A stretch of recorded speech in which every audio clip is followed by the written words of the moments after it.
Ben Ward. Benjamin, how are you?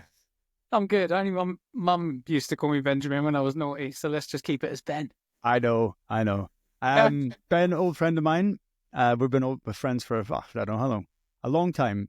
Good few Many years, years. good 10 years or so. I don't know Mm. exactly what. But what have you been up to for the last 3 years?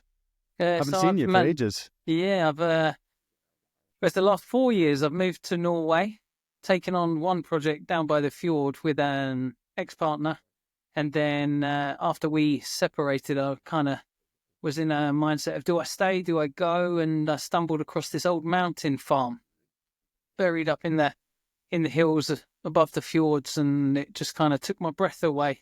I thought this is something. This could really be something special. So I decided to take it on Mm. alone. Yes. And we should mention the fact that you took on a derelict farmhouse in the back of beyond of Norway. Yes. So Where it's exactly are you? the nearest village is a place called Ornes in Fjord, which is at the end of Sognefjord, which is the longest fjord in Norway. And that's the closest village. And then my road is behind. There's a famous old stave church in Ornes, it's over 1,000 years old wooden church. And behind that is an old tractor road that leads up into the mountains about 2.5 kilometers, quite thin, so you can't drive. I've got a quad bike that I use to get up and down in the summer, but in the winter it's either foot or on skis.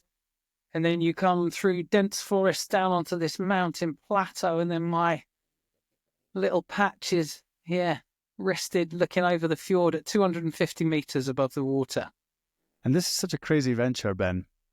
I had the pleasure and privilege of watching your two-part documentary on Norwegian state television. So you become a bit of a Norwegian media celebrity because I don't know how it came about, but word must have got back to Oslo that there's an Englishman who's up on the side of a mountain on his own trying to renovate a house completely on his own. Completely on his own. Where did this come from? The TV program. No, the draw to go and do this in the first place. Well, I was at a kind of turning point when it ended with me and my ex. I was kind of like, I don't really know what to do or where I am at in my life and everything. I've traveled quite a bit. I obviously met you in Switzerland, and I just thought, what do I do? Who am I? I kind of feel like there's something that's keeping me here. What is it? And then I stumbled across this place, and it just took my breath away instantaneously. And I mean, you wouldn't know it was here unless you knew about it. And I spotted it from the fjord going across on a little private speedboat. And it was like a shimmer up in the mountain. I mean, if you're on the fjord looking at where my house is, it's just forest and rock. There's nothing. I've cleared loads of trees now so you can actually see it from the water. But so we were crossing the water, and I said, crossing the fjord, sorry. I said, what's that up there? And I was talking to a friend, and they said, I'm pretty sure there's an old abandoned farm up there. Nobody's lived there since the 50s. So the little kid in me was like, I've got to go and have a look. So I spoke to some locals, and they're like, yeah, if you go up the old trail behind the church, keep walking. It splits along the way, so make sure you stay left or you'll be walking forever. Um, and it was just the only way to explain it was when I got here, something in me was like, this is it. This is why I'm here. This is what I have to do. And I was hooked instantaneously. So I spoke to some locals. I was like, right, who owns it? Has anyone, I could tell nobody lived here because it was overgrown and falling apart. And they said, yeah, well, this guy called Odd Scholden inherited it from his father. And his father left in the late 50s, and he was a shoemaker. So it was a self-sufficient farm back when he was here, and he had his kids, and they all moved away. And so I met up with Odd, and I said, oh, maybe we can meet up at the farm is called Kroken, spelled Kroken, Kroken. So he met me up here, and I said, luckily he could speak English as well. So we were walking around, he was showing me the place, and I told him a bit about me, my past with the construction, building, renovation. And I said, Odd, this is something I can bring life back to. If you give me the opportunity to buy it off you, I promise I'll bring this place back to life. And he said to me, he was like, Ben, I've had many people try to buy it off me, but they only want to buy it for the mountain cabin. And I was like, mountain cabin?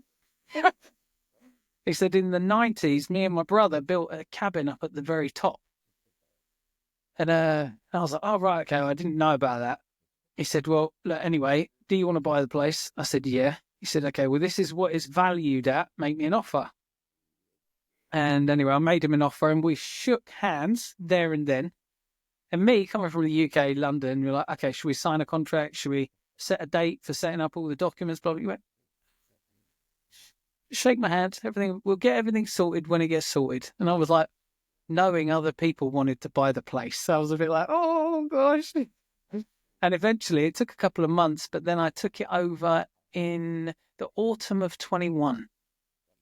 And and that was the start, really. But we're going to talk about that because that's the subject of this podcast today, is the fact that I knew you'd gone, and I'd seen your pictures. I knew you'd gone to Norway, but I didn't know what you were doing. I thought it was just you'd gone there to, I don't know, build a cabin, flip it, and then move back to the UK. I didn't realize you'd gone, to go and find yourself. Effectively, is what you've done, and that is so interesting. And that's what we're gonna be mainly talking about before we go any further, because you are now you're almost like an influencer on Instagram now, and you're obviously very famous because this documentary has gone out on the equivalent of the BBC in Norway. So, and you've done 2 episodes, which is quite rare. What are your social media handles, and then we can crack on. So people can follow you. Mostly I use Instagram, and that's Ben Ward _ Krookengard, KROKENGARD.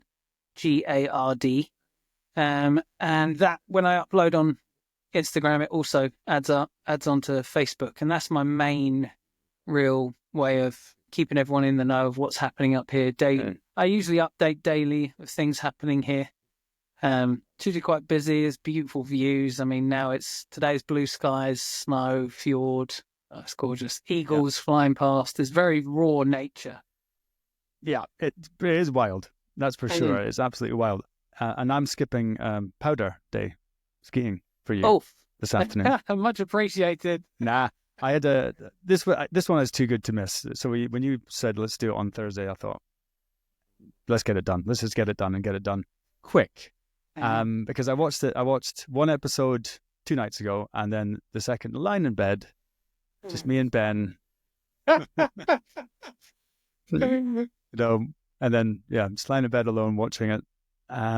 So such an interesting story, Ben, because first thing I have to say is how much I admire the courage of what you did, because when we knew each other, you're a very friendly, very nice guy, very gregarious, outgoing, bit of a life and soul, good guy to have around. And I didn't really, we were friends, but we didn't really know each other very well.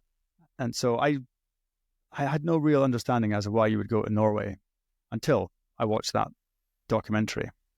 And the fact that you're up there on your own almost all the time. Now, we are social creatures as human beings. Loneliness is a thing.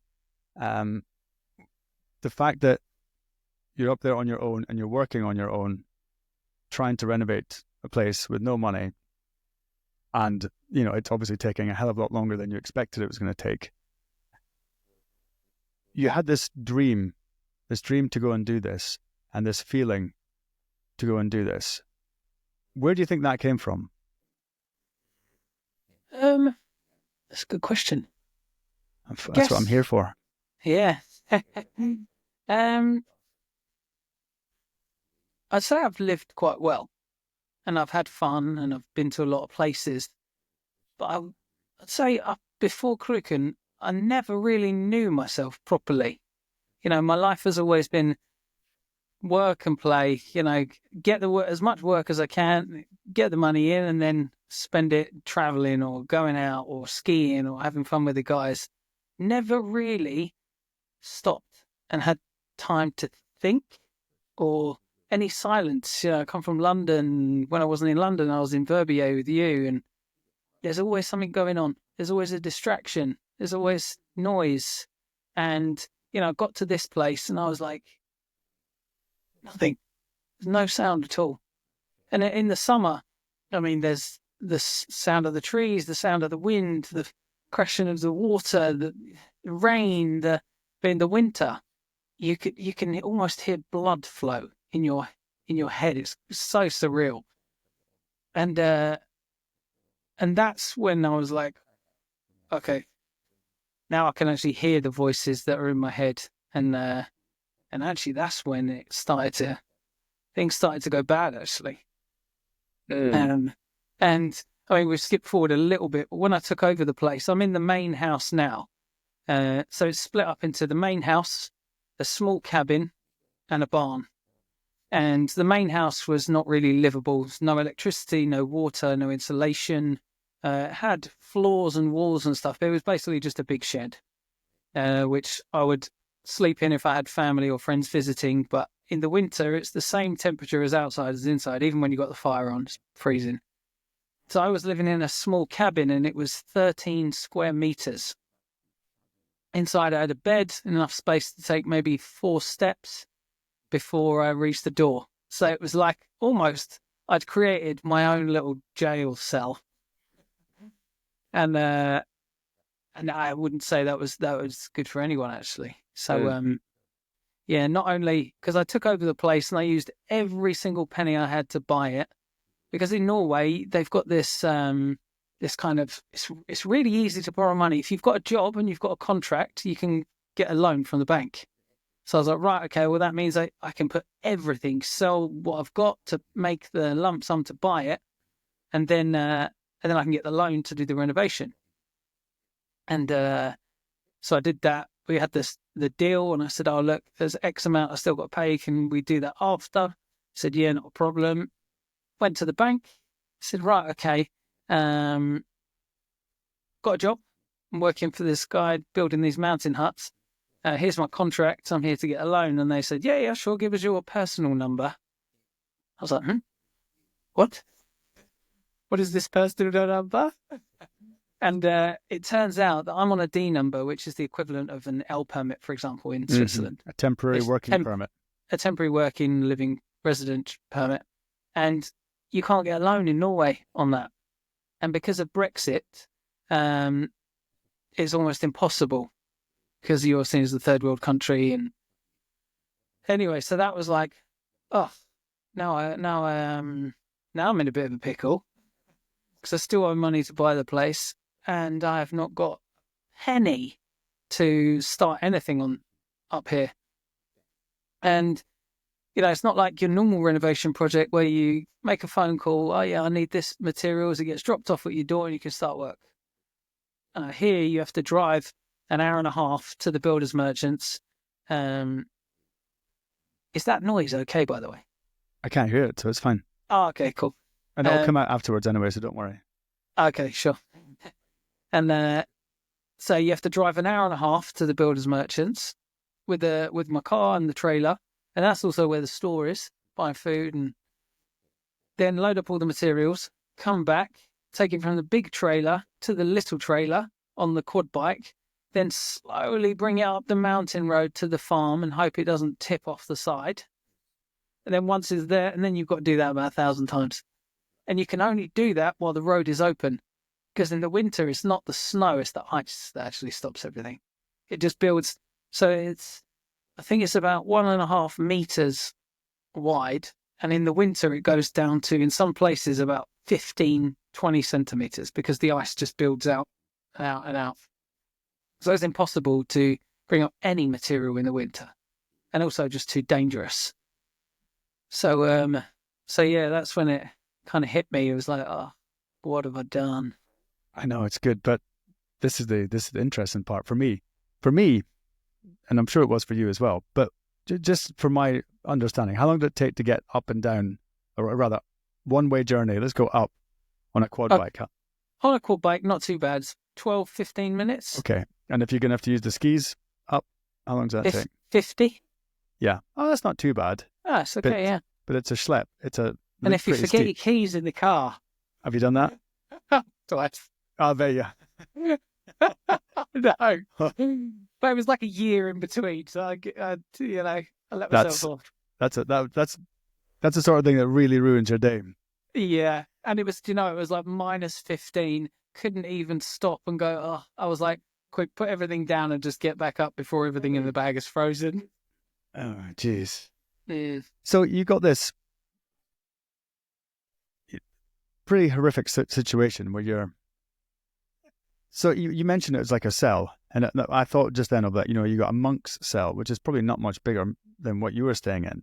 And, everything was there. You had an outside toilet. You had to walk up the hill a few hundred meters to the well and carry your water back down, come rain or shine.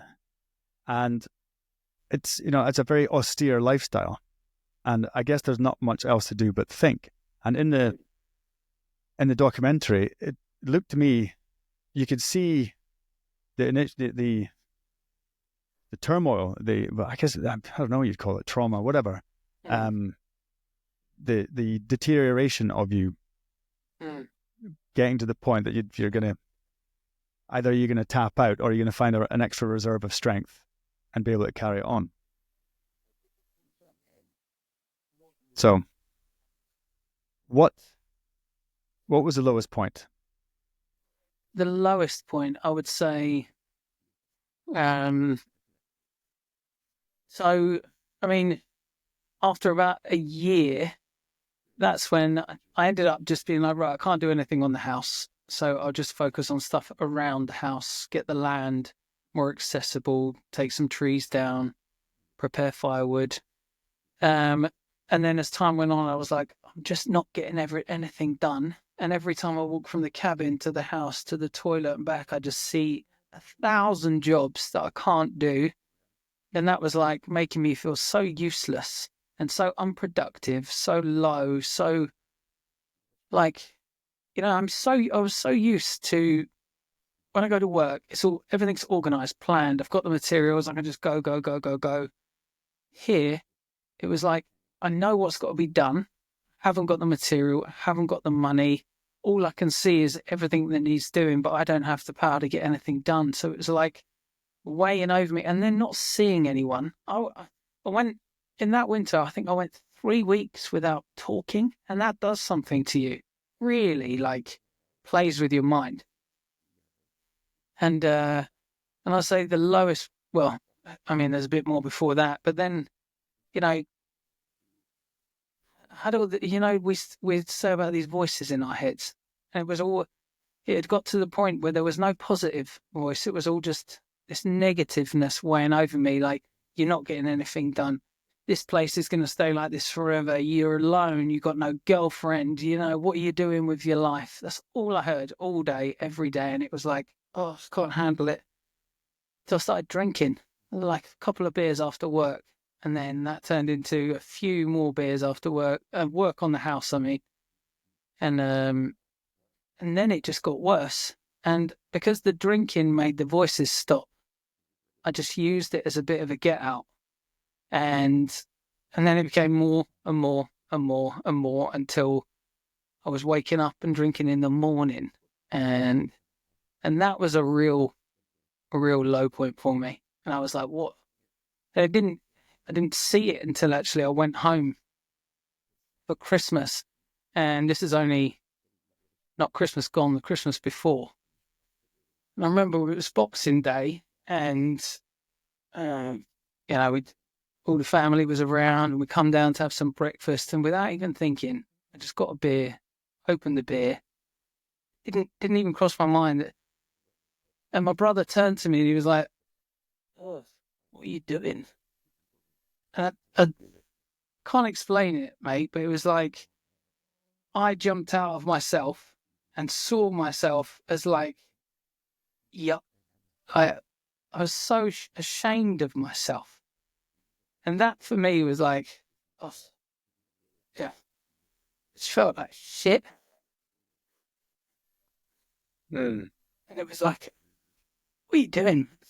Like, get your shit together. So, yeah. A tough one. Yeah, it was. Saying that, and that did come across in the documentary, but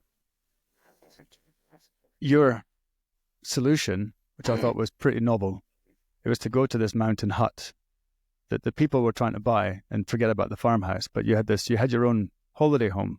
And I had to laugh. So we'll bring a bit of comic relief after that one. I had to laugh because you skied up the hill to your quiet place to be on your own and not think about the house. I thought, well, it's a slightly bigger cabin, but there is no electricity whatsoever, no running water. At least in your little cabin you're living in, you had electricity, but no running water. But then you're up there on the top of this mountain in that cabin, and that was your happy place. So to go to an even more desolate and lonely place. Yeah. And that sorted you out. It was more because, here I said about the whole, the quietness and the ability to hear the voices. And the voices are always telling me, because I see all the work that's got to be done. The voices were that was the voices, like I said before, everything that needs to be finished or completed or fixed or stopped from falling down. When I go up there, it's the cabin's finished. There's nothing really I need to do. It's just, I can go there, I can put the fire on, I can make some tea, sit down, watch a candle. I don't have to think about anything other than what am I going to eat tonight. And that is, anyone who's ever done a renovation project or projects in general where you've got to, run a family and still work and get things done knows about these voices and constantly in your head firing at you to get things done, and there's not enough hours in the day. But then you go up to a place like that and all of a sudden there's nothing, no voice at all. And it's very special. So you did something which I don't know, you might know this, you might not, but I've done quite a bit of reading into the esoteric stuff, the spiritual masters and all that. But like you just said, life kind of gets in the way, and there's just there's too much to do. So I'm thinking of coming up and giving you a couple of weeks of free labor. Actually, going to go up to Norway. I'm serious too. Yeah, please. We're going to talk after. The point being is that what one of the practices I used to do to get into a meditative state, to still the mind, to I mean the theta state they call it, when you're and you're not thinking about anything else. And the thing is to stare into a candle in silence. Did you? I suppose you didn't even really have to, but you are meditating by default. Was that your intention? No, it just happened.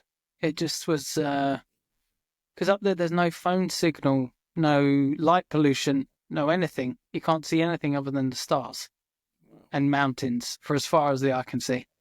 So there's no distraction of the outside world at all. It's just me and thousands and thousands of miles. I mean, obviously behind me where I've walked from my farm, there's life, but in the other direction, you can walk for months, I think. Yeah, you could walk to the North Pole. Yeah. I mean, you can, right? So, and when there's no phone signal, no way of communicating with the world, it forces you into this silence in your mind because you can't. There's no distraction of, oh, maybe I should check my Instagram. Has anyone messaged me? Or, your phone rings or vibrates. There's none of it. And you're in this mindset where, okay, well, I guess I'll just sit here then.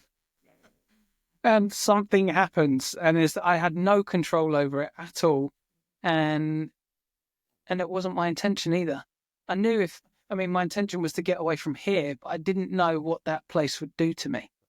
And that then became my getaway, Your my refuge. my refuge. Your Yeah. hermitage. Yeah. Which this place started, but that was the real gem. Yeah, you've been on this is a hero's journey you've been on. Trying to find meaning in life, and which is why I find it so interesting. But can you go into a bit more of the meditation? What kind of, because sometimes you get information. Were you getting any information coming through? If you know what I mean. Yeah, and you know what? I'm very much like follow my intuition. I always get little hits or something from that higher power or divine spirit, whatever you want to Call it what you want. Call it God. what you want. Yeah, exactly. Everyone The else does. They may as well. Anything. Creator. And put it this way, right? They say hyper focus. You can sit down, and if you've got no distractions, you can put yourself into a mind state and say, right.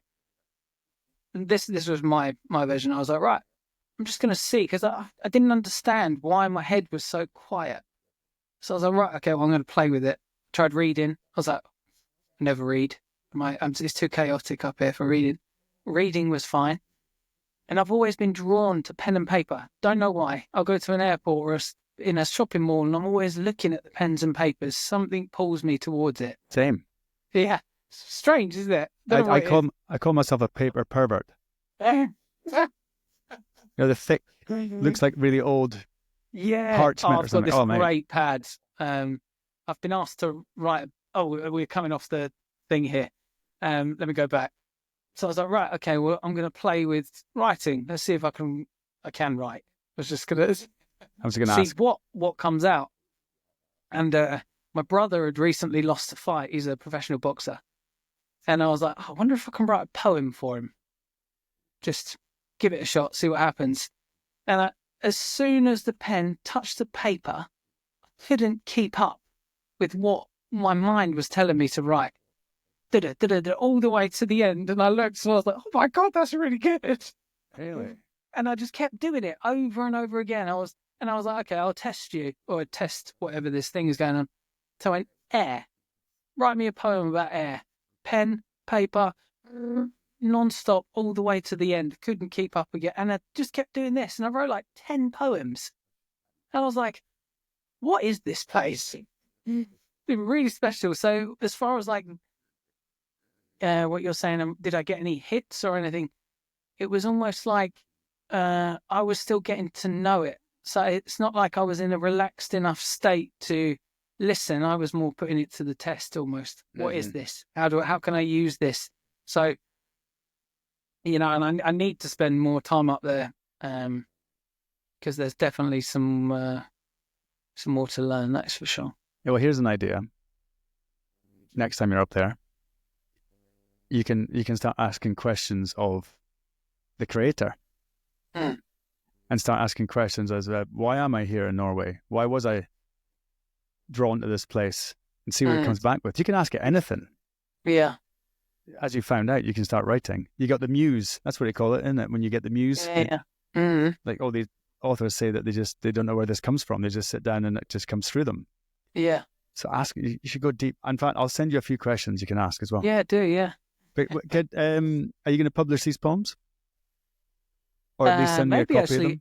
Or I've been asked to write a book that's going to be published in the autumn. So maybe I'll put a couple in there, yeah. Any love poems? Yeah, one of them actually. Really? I wonder if I've got it handy. Is it okay for me to jump out quickly? Yeah, go ahead. Yeah? Go ahead. I'll see if I can find it. Oh, maybe it's... Ben, I don't think it's this one. Never took yourself for being a writer. Yeah, me neither. 1 second, mate. Just find it. Oh, mate. Find the poem then. So I found there was the two. There was the first one I wrote about my brother when he lost the boxing match. Yeah, go for it. I want to hear it. Okay. Your face looks real swollen, all blue and black. I'm guessing the results said you never fought back. They say one man's sorrow is another man's gain.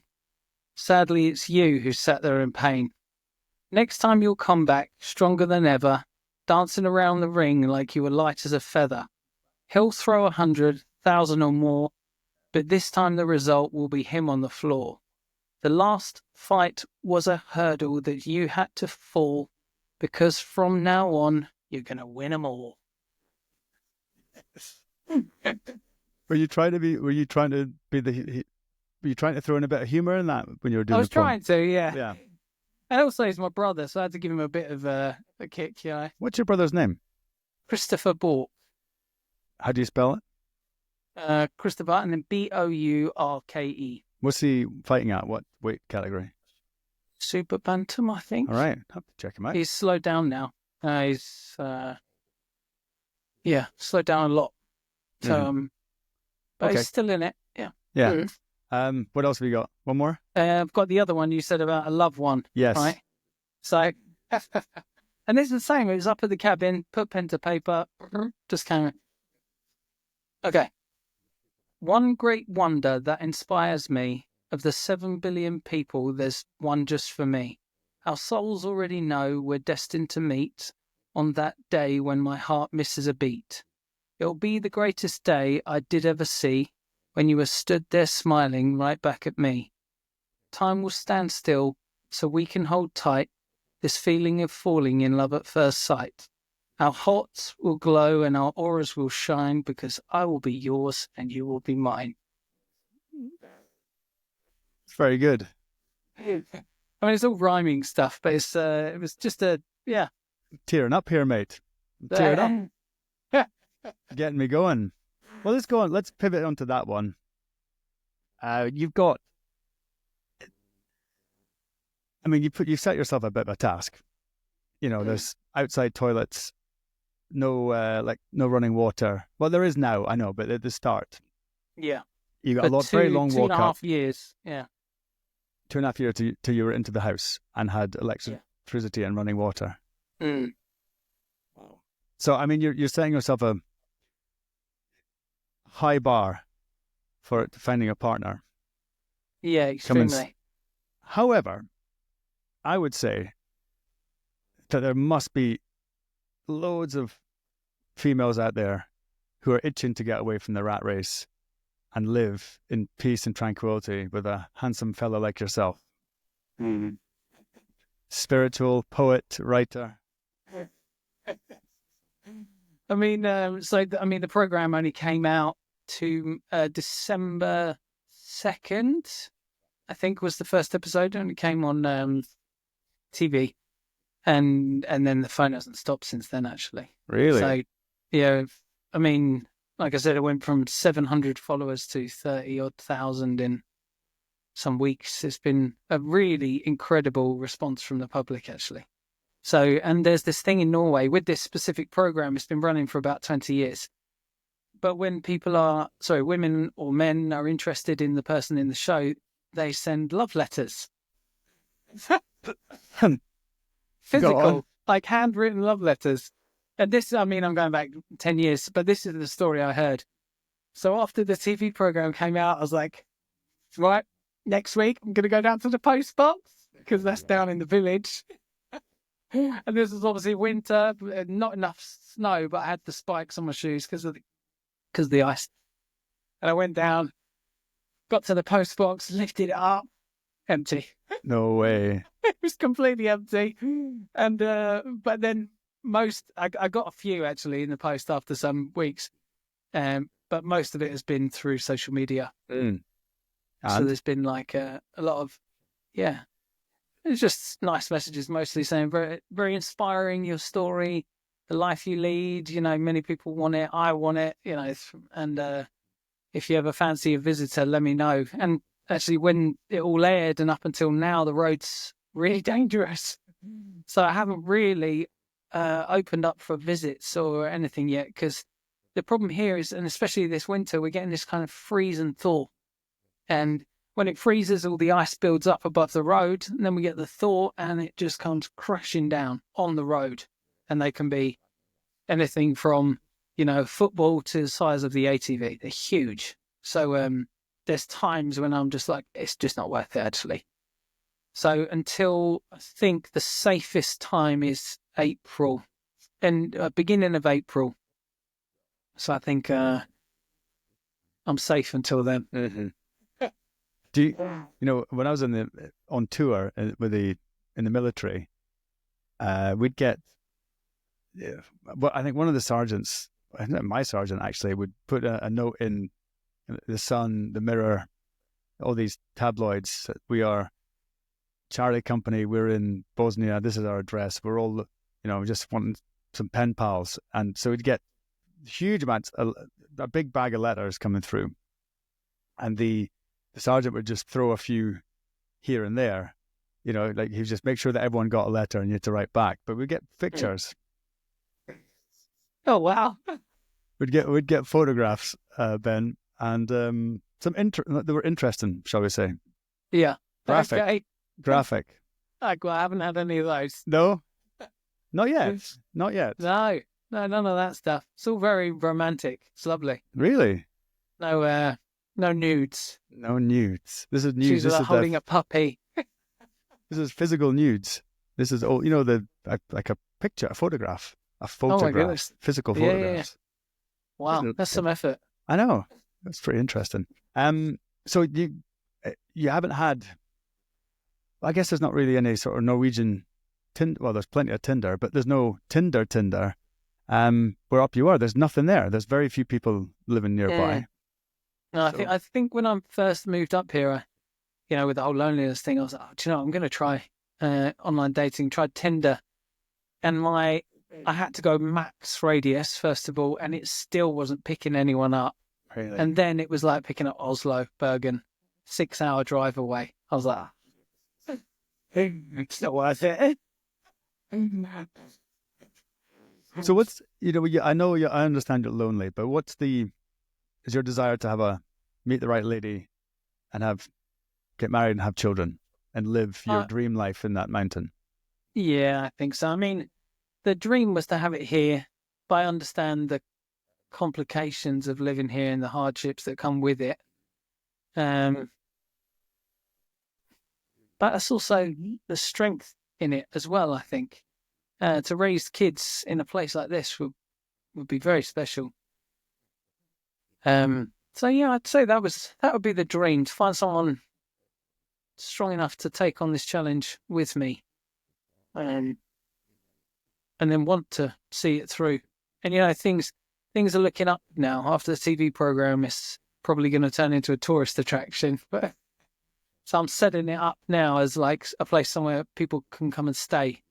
So now the small cabin, I'll be renting that out. I've built a tree sauna 4 meters above the ground up in a tree that can hold maybe 8 people. And I'm now building a tree house 5 meters off the ground, set on 2 floors, overlooking fjords. Very, very cool. So it sounds like you're building an eco hotel.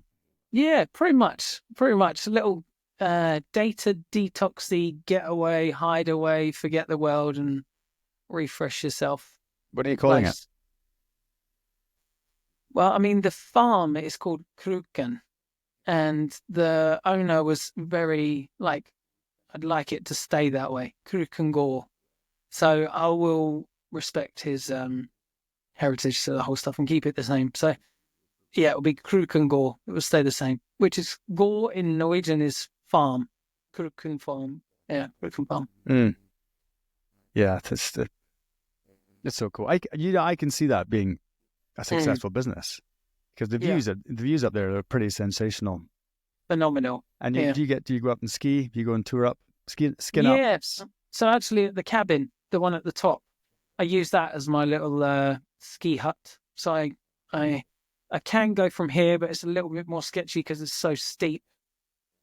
But I can drive around the mountain with the ATV and then go on the other side, which isn't so steep. And then when I'm up there, there's ski touring opportunities everywhere, and not a soul. I've never seen anyone up there in the winter. Yeah, I saw just that. me and the birds, the reindeer. Yeah, it's pretty cool. Have you got any wolves? No, I don't think so. But we have lynx. Have you seen one? I've only a silhouette of one. Never as it was running. in the dark head torch, but I didn't see but you can always tell with the ears. It's such an achievement, though. Has it Thanks, been mate. worth? Has it been worth the pain, the Yes, hardship? definitely. I think that was part of what I was taking on, actually. I wanted to see if I had what it takes to do this by myself. You know, what kind of a man am I? If, when I get to hardship, am I going to give up? Am I going to find a way to get out of it? Or am I going to see it through? And it's been a long journey. It's not been fast. It's been 3.5 years I've been up here now. But now it's really starting to pay off. And I am such a stronger person for it. I almost feel nothing is impossible to me now. I read this one thing and it was like, it said, it's not what you have that makes you valuable, it's who you become. And after the journey here, I really understand that. So what's been we were talking about the lows. What's been the high? What's been the high for you? The highs, I mean, there are highs in the daily life. The first thing that came to mind was, when I was on the way to work, and it would be skis on, walking up the hill through the snow, and you don't need a head torch because the moon lights the path. Stuff like that. They're sitting and watching the birds, sitting and watching the fjord water change colour, clouds come in, clouds go, being under the shelter and listening to the rain, seeing new animal tracks in the garden. All this natural stuff is just a daily gift. So those are definitely the highs for me. Are you growing any crops at the farm yet? Potatoes last year, but this year I've got an agricultural school coming up to do a trade. I'm going to teach them some building skills, and in return they're going to help me plant some veggies. That is a swerve, mate. That is a classic. That's a beauty. Yeah, so they're going to come up and plant your garden, and you're going to teach them some tricks, some carpentry. Pretty much, yeah. Teach them how to use a saw, maybe even build a little chicken coop so they know how to do it back home. Yes, the school cut their building section of the studies out this year. So one of them reached out to me and was like, "Oh, Ben, do you fancy us, 20 of us, coming up to your farm in May?" And I was like, "Yeah, let's go." Perfect. So they'll come with tents and we'll all just hang out and have a bit of fun for 3 days. I always think that it doesn't matter how bad things get, and everyone has tough times. Yeah. You partially volunteer for yours, but things always get better. Things don't stay bad forever. Things always get better. And watching that show last night, the last 2 nights, it's very inspiring for me, because you see someone who probably one of the least, I say it's probably the least person you'd expect, but also at the same time, that's the sort of guy you are. And so I wasn't surprised when, I was surprised and then went, Ben, I'm not surprised.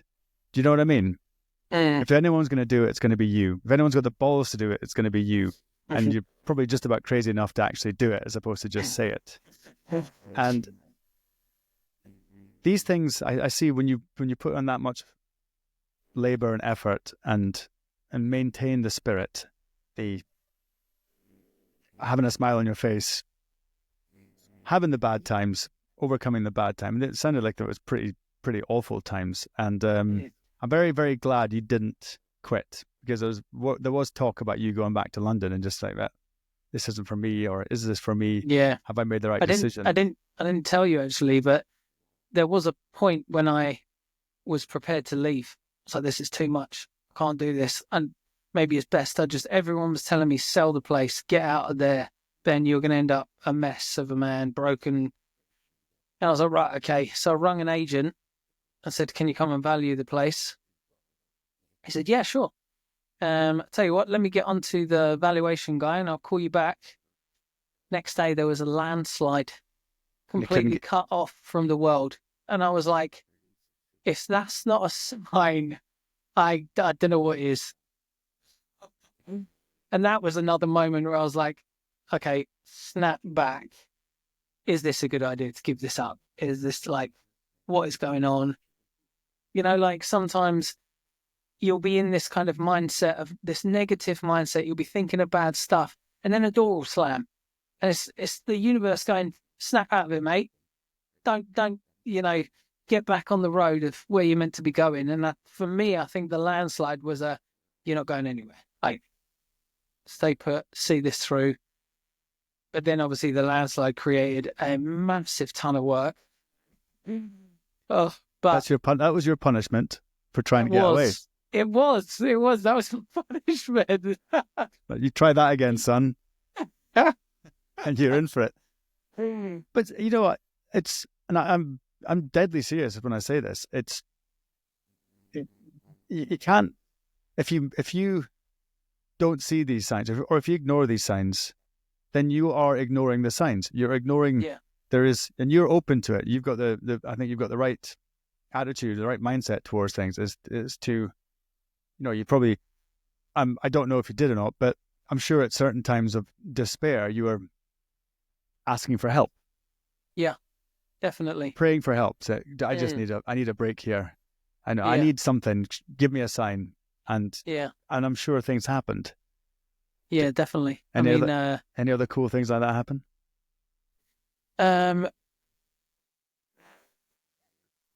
Because like it was talking about, listening to the guide, so to speak, or the intuition, and for so long I was so blocked by it. So what I figured, right, is I found this way. I was like, I've got to step out. I've got to step away from me and just look at those two voices that are going on in my head. And it's always a good and always a bad. I always say it's two, and I think it's me, right? But now I've split us into three. But there's me, the host, say, and then there's the two voices trying to guide me. And one's always trying to keep me exactly where I am, and the other one's trying to push me forward in some way or another on the path that I'm meant to be. And I remember being like, it was almost heavy with this bad voice. And I was like, I remember one night I was screaming into the pillow, just shut up, shut up, shut up. Crying, like, why am I here? And it's like this. And then one day it was like, I don't know what it was. It felt like I'd taken my shoes off and I'd stuck my feet down into the soil, and I was like, do you know what? Fuck it. I'm not going anywhere, and I'm going to fight back. So I was like, no, actually, like, F you. It's all right. You already said it, so you can carry on. Yes. And I remember being like, stand up for yourself. Stop this negative thing is weighing you down, then fight back. And that was another point where I was like, oh, I can do something about that voice. Didn't know that, first of all. So then, and it was like a constant test every single day of small things, like I saw everything as two voices, right? So walking from here to the bathroom and there's a towel on the floor. Instantly, the good voice goes, pick that up, stick it in the wash. And the other voice goes, do it later. And I was like, right, I need to start listening to these, right? Because one's stopping me and one's doing good for me. So I started with these smalls. I was like, right, okay, I'm not going to listen to you. I'm just going to listen to the good voice. And I started doing that, and I started listening just to the good and understanding that you've worked hard, mate. Sit down, put your feet up. No. That's the voice that's trying to keep me exactly where I'm meant to be. I'm going to listen to the voice that's like, you've still got energy. Why don't you go out and chop a bit more wood? Fine, I'll go out and I'll chop more wood. And I started listening to this side. Then all of a sudden that side started getting quieter. And I was like, only positive stuff I'm hearing now. And then my energy levels, I'm getting it now. It was like this surge inside me once I understood that if I just don't listen to me on that side of me, then I'm supercharged by this beautiful energy that just wants me to move forwards in life. And that was a huge step in the right direction for me. Well, you won't know this unless you've been listening, but I've been speaking to quite a few people about intuition. Exactly that. And my question is, sounds great, I'm all in, but how do I tap into it? And I know exactly what Ben, thank you very much. I've just had a breakthrough, because I get that all the time. I'm looking at some fresh laundry on the floor, which I walked past about 5 times today. and haven't picked up and put away, knowing full well it will take 3 seconds to do. Yeah. But you got that voice. It's the comfort, isn't it? It's the one that seeks comfort. And, I can see why it's there, saving energy or whatever it is. But it also makes your life worse. You might have cracked the code, pal. Yeah. I really think there's something in it. That, if you're going to write a book, you have to put that in there. Because this is like, I'm sure you're not the first person to figure this out, but you've said it in a really beautiful way, is in how you did it. And it's always, it's for all the lessons we learn in life, you need to be in the pit of despair when there's no way out. You've got to hit that rock bottom and start thinking and acting your way out of that situation. That's why I say it always doesn't matter how bad it is, things can always get better. Yeah. But when you were saying that about crying and screaming into your pillow, is how many people are there in the world, even listening to this, who don't have the opportunity, or they don't have that cabin on top of the mountain for you to go and have a full break away from social media and just any communication. It's just you with your thoughts, and these two things in your head have to battle it out. Yeah. And see which one wins. And you've proven that the good one will win, but you can see how people could get into the depression and, getting to the point of actually taking their own lives even. Yeah. Because we've all been there. We've all been in these horrendous situations. It's just so interesting to hear you say that. And you made me feel good. You've given me a charge up as well. And the questions I always ask these people, and I have a spiritual advisor, I call him, a friend of mine in Chamonix, who's an alchemist, like a old-fashioned alchemist, cool. you know what I mean? And I always ask him things, and he said, just listen. He's like, don't say that. I need somebody to write it down and tell me how to do it. And then one guy's showed me something from the Bible, said the same thing, pretty much the same thing you just said.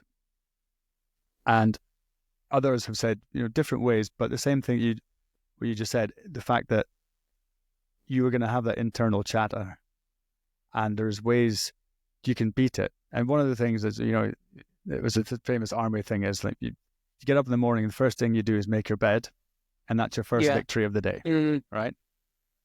And no matter what else you do for the rest of the day, there's one victory. Yeah. And it sets you on a good path. Ben, that's your book, man. That is your book. But what are you going to think? What are you thinking about writing? Are you going to? I mean, obviously, it's going to be your story about being up there in the mountain. But I think that's the sort of thing that people are thirsting for nowadays. Well, I think it's definitely going to be about my struggles. What put me there? What kept me there? What, the kind of process I went through and the battles I went through to not to get through it, but to figure it out. Actually, figure out me, figure out my head, and why it does these things, and why it directs me to good and bad. And it's not like, you said, you say it's like a breakthrough or you figured it out. It's still a daily thing. It's not like you figure it out and then your life's better. No, it's still every day. Those two voices are there. It's just which do you choose to listen to? And the one you choose to listen to is the one you empower. And then you have the power to make each day different. It's entirely up to you. You're the one that listens, and you're the one that acts on the voices. The voice is like what we think it is, but there's always two. Promise you. There's always one keeping you where you are and one pushing you forwards. The hardest part is to step back and just listen. Okay, which one is the good one and which one is the bad one? And if I listen to you, are you the good one or are you the bad one? What happens if I listen to you? Okay, don't pick up the towel. Towel stays there. And then I think about it the next time I go past it. Okay, well, you're definitely the bad one. Mm-hmm. And it's this. I think I got my point across, but yeah, it's just about empowering yourself. I mean, both of these voices are you, your higher self. It's just where you send your energy, you know. Where attention goes, energy flows. Yeah, I agree with that. Yeah. So looking back on your life, you know, you're still a young fella. You've still got time. How old are you? 40. 40. Well, I had my first kid when I was 42. So There you go. I've got 2 years. you got 2 years. And I got married. I mean, it was probably about I got married on my 40th birthday. Here we go. Oh, Second kid at, what was I? No, what was before that? I don't know. Anyway, I'm getting confused. how many kids have I got? I've got 2 kids, but yeah. Anyway, it's hard to talk and think about what I'm going to say and think about other things at the same time. I need to work on that. But how would you, looking back on your life? So when I knew you, and where we live is where you used to live, is known as a bit of a party town. It's a good place to be. People work hard and certainly play hard, and there's a lot going on, and it's quite a pleasure-filled, hedonistic kind of place to be because you're doing things. You're skiing, which is hard work, but it's you feel good doing it, and of course going for a beer with your pals after, and then whatever whatever happens after that. Then things used to happen after that, didn't they? From that person, let's call it the hedonistic Ben, high on life, to the person you are now, which is only 10 years. Yeah. Did you see yourself being in this position? No way. Did you have an inclination to be where you are now? Did you have a desire for meaning and purpose? Yeah, there was a higher meaning and purpose in your life. Like something more. I'm meant for something more. Yep. Never knew what it was. And maybe this is it. Maybe it's like spreading the words that, we're all in this together, actually. It's not just my journey up at Crewken. Everyone's got their own battles in everyday life. Mm-hmm. So if I am able to shed some knowledge to make other people's battles a little bit easier, then I'm all in. So fascinating. So fascinating, Ben. And like I said, I am very proud of you. I thought, what a legend and a privilege to know you, because seeing you like going up to that cabin and your face is tripping you, you're tripping over your bottom lip, and you could see in your face that you're not mentally well at that point. You're in the doldrums, and then good old Ben comes bouncing back in just a couple of scenes later with a big smile and saying, "No, I feel good now. I've got tons of energy. I've turned the negativity around, and I'm positive again." Yeah, but that is fantastic. That's why I'm proud to call you a pal, because I want to see my friends experience such joy and happiness, and so that's why I wish you all the best. And I think I was just praying during when I was watching it. You can't leave, even though I knew you were still there. But you never know. I might be behind at the times, right? It's like, Ben, please don't give up. You're so close. You're so close. So I think you're going to be just fine, pal. And this is the Creator's way of testing you. And I think you passed the test. And, will you stay there forever? Possibly, possibly not. But the fact is, it's led you on to something that's going to bring you to a better place. Yeah. And this part of your life has begun, if you see what I mean. And then you're into the next chapter. And that's how it is. Yeah. There's always a bit of chaos. Yeah, always. And always. Then there's a bit It's of peace. Always darkest before the dawn. That's it. Exactly. So, Ben Ward, absolute pleasure, mate. I'm definitely going to come visit you. Mate, doors are open anytime you like. What are you doing next week? I'm here. Can I get to your house? I've got spare rooms. Yeah, I'll come and get you on the skis. I'll get a helicopter in. I'll get a chopper in. But for sure, it's on the cards. I want to come. I want to see where you are and just experience a bit of that, because this looks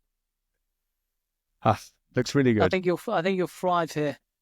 Yeah, really do. Yeah. Might move in, ditch the family, be your apprentice. So maybe the poem was for you. That's a love poem for me. You see me and your heart skips a beat. I can see your aura shining. Oh, stop it. I can see that. You've got a halo. What are you talking about? Oh, let me get in the middle of it. There you go. That's perfect. So, Ben Ward, absolute Thanks, pleasure, mate. mate. I think this is the cusp of some greatness for you and fame and fortune in Norway and maybe worldwide, because it's such an interesting story. Maybe the American networks will pick it up. And you'll be on Netflix. And then you'll be inundated. So, Ben, thanks a lot. Thanks for listening. And I'll see you soon. Thanks, mate. Bye. Take care. Bye-bye.